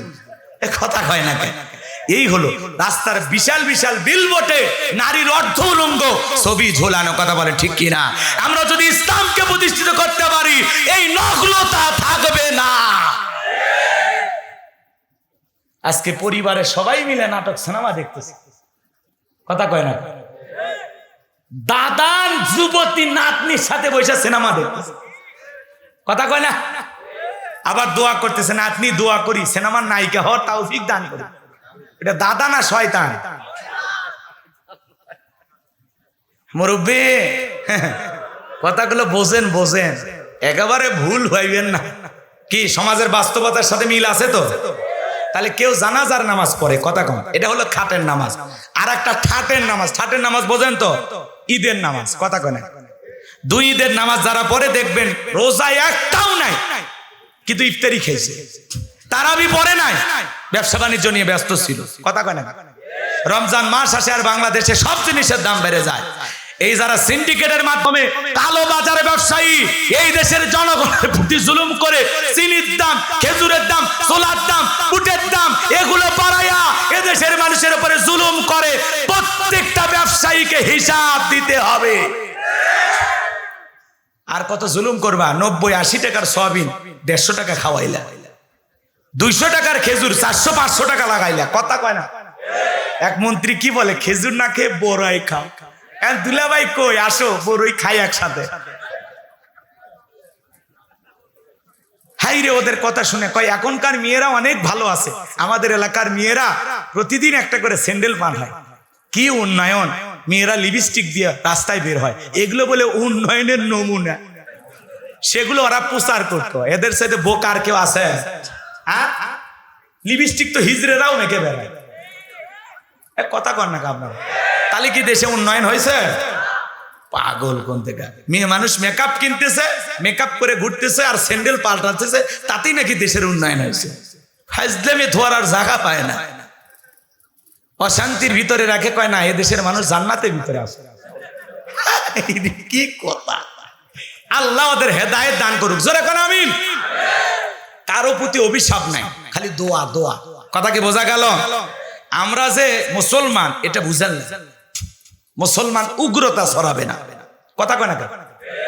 মুসলমান আক্রমণ করতে জানে না, মুসলমানের উপরে আক্রমণ আসলে সেটার প্রতিহত করবে। কথা বলে ঠিক কিনা? মনে থাকবে আমার ভাইয়েরা, গভীর মনোযোগ দিয়ে শুনবে। আর একটা আছে ভোটের নামাজ, বোঝেন নাই? নির্বাচনের আগে আগে নেতা এসে সমাবেশে বক্তব্য দিতেছে, আগামীতে যদি আমাকে ভোট দিতে পারে এলাকার রাস্তাঘাট পাকা করে দেব, ঘরে ঘরে বিদ্যুৎ দেব, গ্যাস দেব, আপনাদের কোনো দিক দিয়ে কোনো কমতি হবে না। মসজিদের মাইকে যখন আজান হয়েছে আল্লাহু আকবার আল্লাহু আকবার, এইবার নেতা বলতেছে আমি একজন মুসলমান, আমার বক্তব্য পরে চলেন আগে নামাজে যায়।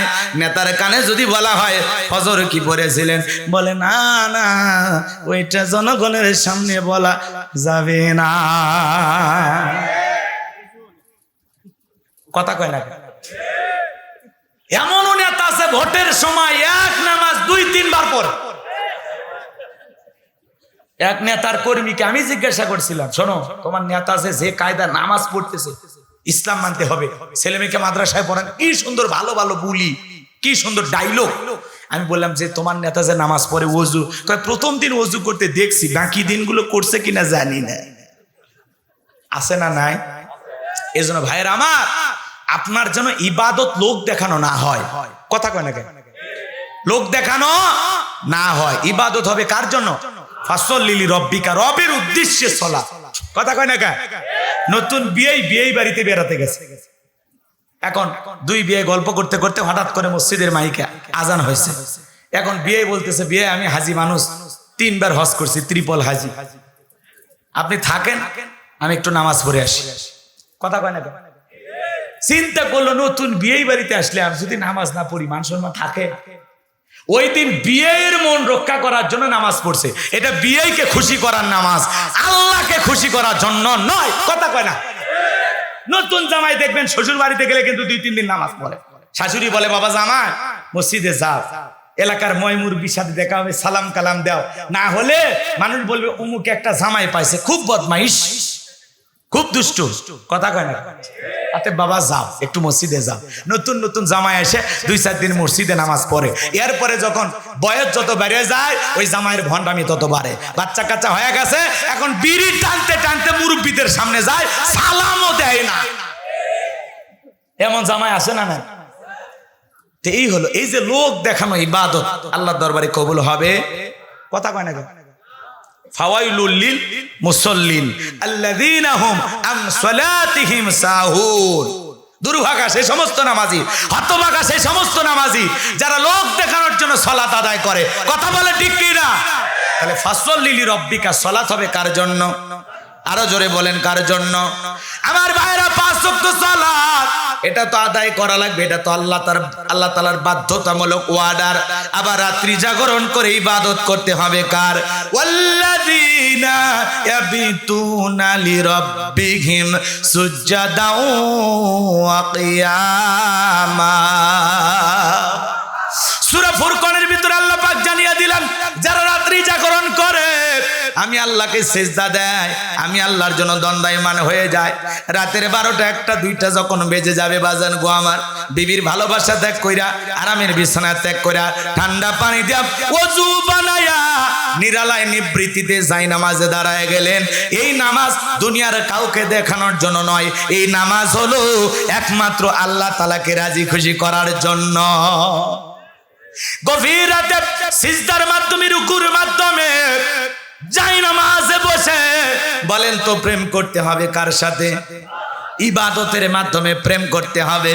যে বান্দা গভীর নিশিতে তাহাজ্জুদের সালাত আদায় করে আল্লাহর সাথে প্রেমের ভাব জমাইতে পারবে, যে যত বেশি গভীর নিশিতে ইবাদত করবে সে তত বেশি আল্লাহর নিকটতম পছন্দের গোলাম হয়ে যাবে। আর বান্দা যদি আল্লাহর পছন্দের বান্দা হতে পারে, যারা গভীর রাতে আল্লাহ তাআলাকে সিজদা দেয়, সালাত আদায় করে, এদের জীবনে সফলতা কোনো ব্যর্থতা নাই।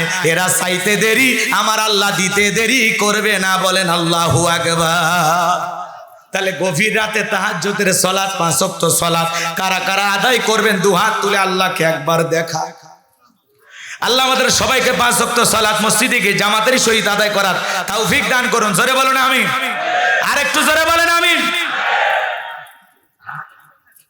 অনেকের হাত ঠিক মতো উঠতেছে না, ভেজাল আছে। এ ভাই কষ্ট পাচ্ছেন, বিরক্ত হয়েন না, এদিক খেয়াল করেন। তাহলে কিছু মানুষ গভীর নিশিতে সালাত আদায় করে কার সাথে প্রেম করে? আরো জোরে বলেন। আচ্ছা শরম লাগে নাকি আপনাদের? কোনো কারণে শরম লাগতেছে? আচ্ছা গভীর রাতে ইবাদতের মাধ্যমে কাকে খুশি করতে চান? কিন্তু যুবকেরাও ইবাদত না করলেও রাত্রি জাগরণ করে, তবে ইবাদত করে নয়, ইউটিউব ইন্টারনেট ঘাটাঘাটি করে, ইমু মেসেঞ্জারে বান্ধবীর সাথে কথা বলে না কেন? সারা রাত মোবাইলে সেটিং করে। হ্যালো জান, খাইছো, ঘুমাইছো, কি কালারে 3 পিস পরে আসো, কয়বার বাথরুমে গেছো, কথা কয় না কেন? সারা রাত মোবাইলে লেখালেখি করে, সেটিং করে, ইমুতে মেসেঞ্জারে আছে। তবে না, জয়পুর হাটের যুবকেরা এগুলো অবশ্য পছন্দ করে না। বান্ধবীকে বলে খাও নাই, বলে না খাই নাই, রাগ করছে আজকে। কই না শোনা, তুমি খাও, তুমি না খেলে আমিও খাবো না। মা খাইছে কিনা খবর নেয় না, আব্বা খাইছে কিনা খবর নেয় না। বান্ধবী না খাইলে খাবার আর টেনশনে মুখে ওঠে না, এমন দুষ্ট পোলাপান আছে না নাই? এই মোবাইলের কারণে আমাদের যুব সমাজ ধ্বংস হয়ে যাচ্ছে, কথা বলে ঠিক কিনা? দেশে মোবাইল আইছে, সিটি বন্ধ হইয়াছে। দেশে মোবাইল আইছে, সিটি বন্ধ হইয়াছে। দিওয়ানা বানাইছে পোলা মাইয়ার মনের কথা ভাসে বাতাসে। আমি কি বলবো? কষ্ট হবে না? এ যুবক বলবো? তাহলে জোরে বলো মারহাবা। দেশে মোবাইল আইছে, সিটি বন্ধ হইয়াছে। দিওয়ানা বানাইছে পোলা মাইয়ার মনের কথা ভাসে বাতাসে। ও দেখো পোলা পানের মন বাদা ফেসবুকে এখন। ও দেখো পোলা পানের মন বাদা ফেসবুকে এখন। মোবাইলে সেটিং কইরা কাটায় সারাক্ষণ। এই মোবাইল পাইয়া দেখো মদনের মাইয়া। এই মোবাইল পাইয়া দেখো মদনের মাইয়া কি কাণ্ড ঘটাইছে। স্বামী সংসার রাইখা নাকি পালাইয়া গেছে। সে যে স্বামী সংসার রাইখা নাকি পালাইয়া গেছে। দেশে মোবাইল আইছে, সিটি বন্ধ হইয়াছে। দিওয়ানা বানাইছে পোলা মাইয়ার মনের কথা ভাসে বাতাসে। ও দেশে টিকটক আসিয়া সব গেল ভাসিয়া। ও দেখো টিকটক আসিয়া সব গেল ভাসিয়া। সিদ্দিক সোরা নায়ক হইছে আইডি খুলিয়া। এই মোবাইলে হাই কি জাদু আছে ভাই। এই মোবাইলে হাই কি জাদু আছে ভাই। পোলা পান বুঝাছে পড়ালেখা তুইলা রাখছে সপ্তম আকাশে। পড়ালেখা তুইলা রাখছে সপ্তম আকাশে। দেশে মোবাইল আইছে, সিটি বন্ধ হইয়াছে। দিওয়ানা বানাইছে পোলা মাইয়ার প্রেম জমাইছে ব্রিজের নিচে। কথা ক হা হা, এইবার যুবকেরা মোটামুটি খুশি। কি খুশি হইছো? তাহলে ফাসল্লি লিরাব্বিকা, সালাত হবে কার জন্য? রাত্রি জাগরণ করব কি প্রেমিকার জন্য, গার্লফ্রেন্ডের জন্য, বেবির জন্য, সুইটির জন্য, কি আর জন্য? এ কথা কন না আপনার। রাত্রি জাগরণ হবে একমাত্র কার জন্য? মুমিন রাত্রি জাগরণ করে আল্লাহর ইবাদত করবে। কথা বলে ঠিক না? ফিটনেসে এরাই মোবাইলে নষ্ট টাইম পাস করবে। বেটা বিয়ে করে হালাল বউক সময় যাবে। এ কথা কয় না কে? এ প্রেম থোয়ার জায়গা পায় না, বাতাসে প্রেম উড়িচ্ছে। এই রে প্রেম, এগুলো প্রেম ভালোবাসা করে জীবনে কেউ সুখী হয় না। কথা বলে ঠিক কিনা? পিতা মাতা পছন্দ করে বিয়ে দেবে যেখানে বরকত আছে, মা বাবার দোয়া নিয়ে বিয়ে করো, ভাগ্য পরিবর্তন হয়ে যাবে। কথা কন। আর একা একা মাতবরি করে বিয়ে করবা, জীবনে সুখ পাইবা না। কথা কন, কথা কন। এখনকার মেয়েরা ছেলেদেরকে ভালোবাসে না, এরা ছেলেদের মন নিয়ে ব্যবসা বাণিজ্য করে। যে যত দামি গিফট করে তারে তত বেশি ভালোবাসে। কথা কন। বিপদের দিনে তোর মতো গ্রামের মফিসের সাহায্য নিয়ে লেখাপড়া শিখবে, আর লেখাপড়া শেখার পরে বলবে তুমি তো আসলে আমাদের স্ট্যাটাসে চলো না, সামাজিকতার সাথে যায় না। আমি ফ্যামিলিতে কি বলবো যে তুমি একটা বেকার, অথচ এই ছেলে আলুর জমিতে, ধানের জমিতে চাষ কইরা, কষ্ট কইরা, পরিশ্রম কইরা এরে টাকা দিয়ে পড়াশোনা করাইছে, এর কসমেটিক কিনে দিস। পাগলা রে, পরে গাঞ্জা খাবো আর ঘুরবো। এখনো সময় আছে, ওই পাগলিদের ছলনাই ভুলো না। কথা কয় না কে? কোন নারী রূপের জালে, মায়ার জালে, ছলনার ফাঁদে, মিষ্টি কথাই ভুলে যাইও না। নারীরা ছেলেদেরকে ভালোবাসে না। একবার যদি ওই সুন্দরীদের জালে পা আটকে যায়, ফান্দে পড়িয়া বগা কান্দে রে। পুলিশে ধরলে বাঁচবি, র্যাবে ধরলে বাঁচবি, কিন্তু কোন নারী ছলনার প্রেমে, মায়ার জালে আটকে গেলে মনে রাখবা জীবনটা শেষ হয়ে যাবে। ওরা কাল নাগিনীর চাইতেও বিষাক্ত। ওদের বিশ্বাস করা যাবে না। কথা কন। এবার সাইজ হয়েছে না যুব? চলো চলো, কষ্ট হচ্ছে তোমাদের। তাহলে ফাসল্লি লিরাব্বিকা ওয়ানহার, এক নাম্বার রবির উদ্দেশ্যে সালাত আদায় করা। আমরা ইবাদত করব কার? জোরে বলেন, ইবাদত করব কার? ওয়ানহার মানে কি করা? কুরবানি করা। যে রবের জন্য সালাত আদায় করব, সেই রবকে খুশি করার জন্য আবার জীবনে কি করব? কুরবানি করব। এই কুরবানি করা মানে শুধু গরু ছাগল জবাই করা না, নিজের আমিত্বকে কুরবানি করা, অহংকারকে কুরবানি করা, নিজের ভিতরে থাকা পশু সুলভ আচরণকে কুরবানি করা। কতক্ষণ? আমাদের বাংলাদেশের একজন বক্তা আছে, আপনারা অনেকেই জানেন, আমাদের প্রিয় ভাই ডক্টর মিজানুর রহমান আজহারি, আল্লাহু আকবার বলেন। আজকে ঢাকায় তার আমন্ত্রণে একটা ভিআইপি হোটেলে আলেমদের মিলন মেলা হয়েছে। আল্লাহু আকবার বলে। আমরা ভাইয়েরা সেই মিলন মেলায় দেখলাম বাংলাদেশের অনেক বড় বড় দ্বীনের দায়ীরা গেছেন। আমাদের প্রিয় ভাই হযরত মাওলানা আব্দুল হাই মোহাম্মদ সাইফুল্লাহ ভাই, আমার অত্যন্ত মহাব্বতের, তাকে আমি দেখতে পাইলাম। এরপরে আরো উপস্থিত ছিলেন, আপনারা দেখেছেন আব্দুর রহিম আল মাদানী, অনেক ওলামা ইকরাম গিয়েছেন, সাদিকুর রহমান আজারি ভাই গিয়েছেন, এরপরে আল্লামা সাইদি হুজুরের সুযোগ্য সন্তান শামীম সাইদি ভাই সেখানে গিয়েছেন। দেশ বরণ অনেক আলেম ওলামা, কামরুল ইসলাম সাইদ আনসারী সহ, ফখরুদ্দিন হুজুর সহ অনেক, মানে ঢাকায় যারা বসবাস করে সকল ঘরানা আলেম ওলামাদেরকে নিয়ে গেছেন। মুফতি আবরাহার ভাই, মুফতি মোহাম্মদ আলী ভাই, তারাও গিয়েছেন। আল্লাহু আকবার বলেন। এই যে আলেমদেরকে নিয়ে তিনি একটি গুরুত্বপূর্ণ আলোচনা করেছেন, সকলের সাথে একটু মত বিনিময় করেছেন, গল্প গুজব করেছেন। এর 4.5 বছর তিনি দেশের বাইরে ছিলেন, দেশে এসেছেন। কয়েকদিন ধরে লোকজন তার সাথে একটু দেখা করতে চায়। মিজানুর রহমান আজারি ভাই একটু সাক্ষাৎ করব।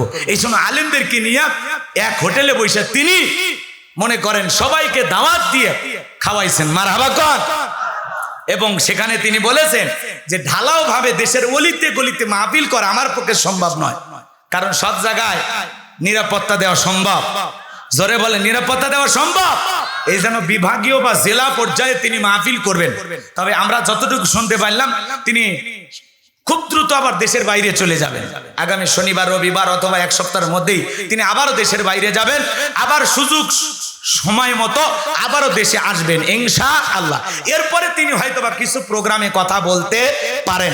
এই জন্য তার বিরুদ্ধে গুজব ছড়ানো যাবে না, তাকে নিয়ে উল্টোপাল্টা মন্তব্য করা যাবে না। অনেকেই মিজানুর রহমান আজহারি ভাইয়ের নামে মিথ্যা গুজব ছড়াচ্ছে যে অমুক দিন আজহারি হুজুর অমুক জায়গায় আসতেছে, এগুলো বিশ্বাস কথা কানে এগুলো বিশ্বাস করা যাবে না ভাই। একজন মানুষ পরিবার ছাড়া এতদিন বাইরে ছিলেন, তিনি আসবেন। আল্লামা সাইদি হুজুরকে আমরা হারিয়েছি, তার যোগ্য উত্তরসূরি হিসাবে আল্লাহ পাক যেন ডক্টর মিজানুর রহমান আজহারী ভাইকে আল্লাহ কবুল করেন। জোরে বলুন আমিন। তার রেখে যাওয়া সেই ময়দানগুলো যেখানে 3 দিন ব্যাপী 5 দিন ব্যাপী ঐতিহাসিক তাফসীরুল কোরআন মাহফিল হইতো, সেই ময়দানগুলোতে আমরা আজহারী ভাইকে দেখতে চাই। কথা বলেন ঠিক কি না?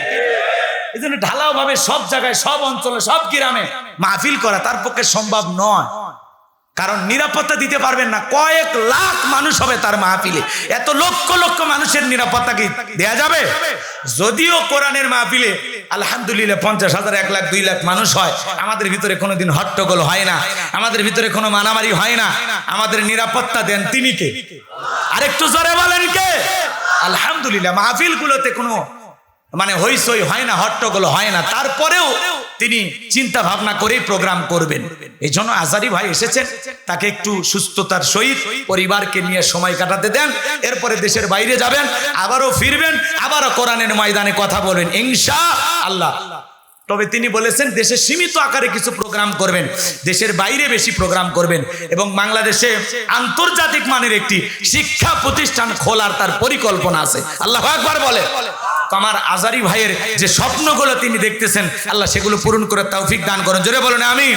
আজকে যেমন ঢাকায় আলেমদের মিলন মেলা হয়েছে, আলেমেরা যদি ঐক্যবদ্ধ হয়, বাংলাদেশে ইসলাম প্রতিষ্ঠিত হবে ইনশাআল্লাহ। এই জন্য মনে রাখতে হবে, আগামীর সূর্য ইসলামের সূর্য, আগামীর দিন মনে রাখবেন ইসলাম আলাদের দিন। কথা বলে ঠিক কি না?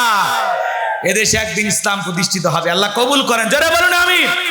এই জন্য সকল ঘরানার ওলামা ইকরাম ঐক্যবদ্ধ হতে হবে, এক প্ল্যাটফর্মে আসতে হবে, কোনো কাদা সরাসরি করা যাবে না।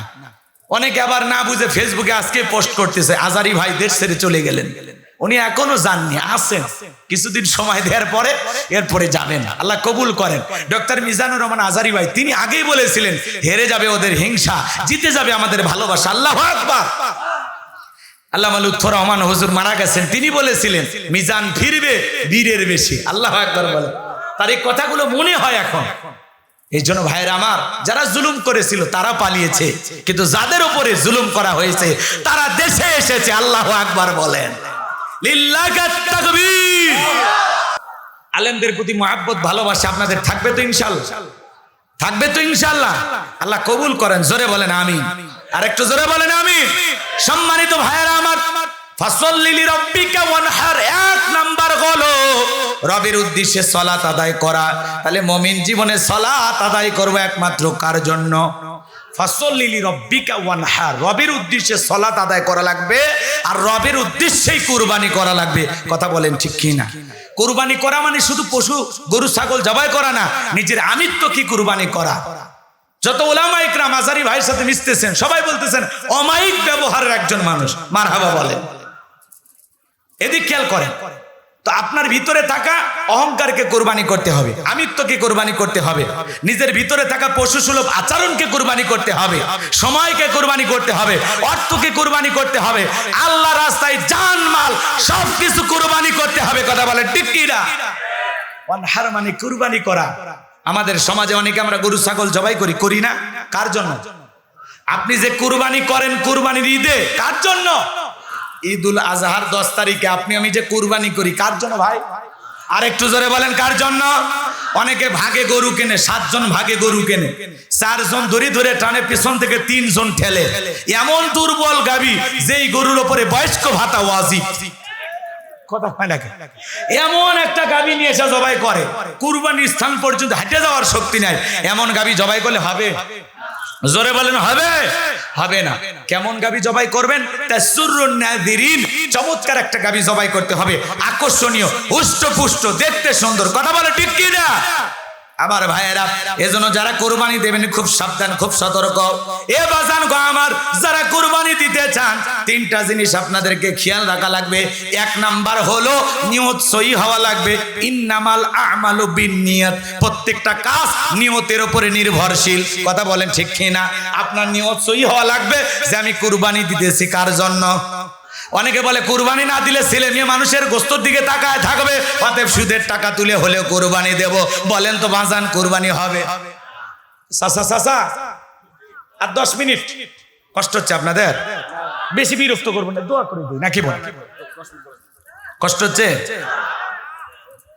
একটু খেয়াল করেন, আর একটা আয়াত আছে, শেষ করতে দেন। এদিক খেয়াল করেন, কুরবানির ওয়াজ অনেকে জানেন, শুধু সামান্য 2-1 মিনিটে বলে আমরা পরের রাতে চলে যাব ইনশাআল্লাহ। এদিক খেয়াল করেন, তাহলে কুরবানি যারা দেবেন নিয়ত কি ছেলে মেয়ের গোস্ত খাওয়ানোর জন্য, জামাই বাড়িতে গোস্ত পাঠানোর জন্য, গ্রামের লোককে খুশি করার জন্য? কথা কয় না ভাই? আচ্ছা, পশু জবাই করার পরে গোস্ত তো আপনার ছেলে মেয়েই খাবে, আত্মীয় স্বজনকে দিয়েই তো খাবেন, তাই না?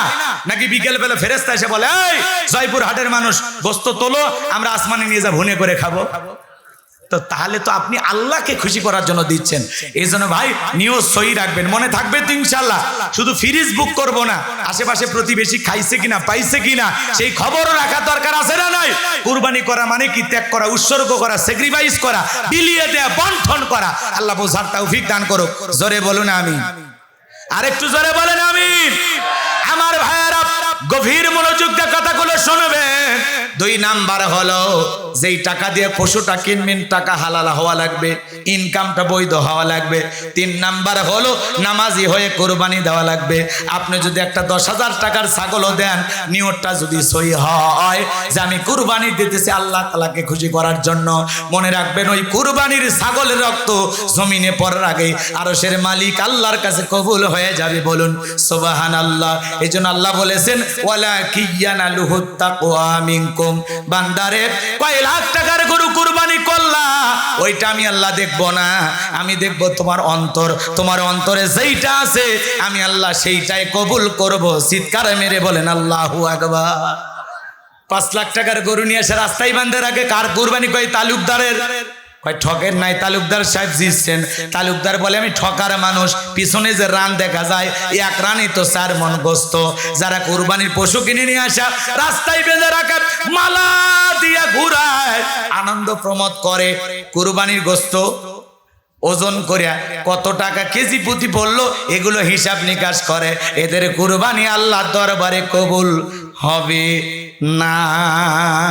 কথা কয় না? কথা বোঝা গেল? পারবো তো ইনশাআল্লাহ।